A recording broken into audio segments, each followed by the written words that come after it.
প্রধান উপদেষ্টার সভাপতিত্বে সচিবালয় উপদেষ্টা পরিষদের বৈঠক। সুষ্ঠু নির্বাচনে প্রশাসনের ভূমিকা নিয়ে দিক নির্দেশনা দিলেন ডক্টর ইউনূস। নির্বাচন গণতন্ত্র সুশাসন ভাবনা জানতে তারেক রহমানের সঙ্গে প্রভাবশালী কূটনীতিকদের সাক্ষাৎ। ক্ষমতায় বসার সম্ভাবনাতে আগ্রহ বলছেন বিশ্লেষকরা।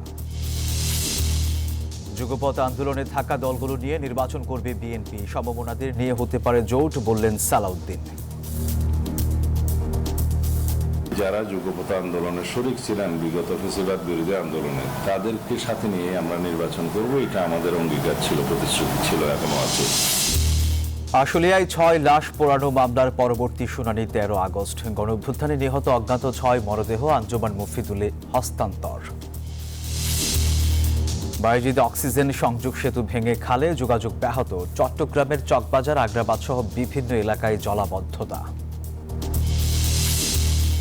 ট্রাম্পের বাড়তি শুল্কের চাপে নাজেহাল মোদি। চীনের সঙ্গে সখ্যতা বাড়াতে যাবেন বেইজিং। ধাক্কা সামলাতেই ভারতের কৌশল, বলছেন বিশ্লেষকরা। এবং নেদারল্যান্ড সিরিজের প্রস্তুতি হিসেবে মিরপুরে অনুশীলনে বাংলাদেশ ক্রিকেট দল। ফিটনেস ক্যাম্পে অংশ নিয়েছেন রিশাদ মিরাজরা।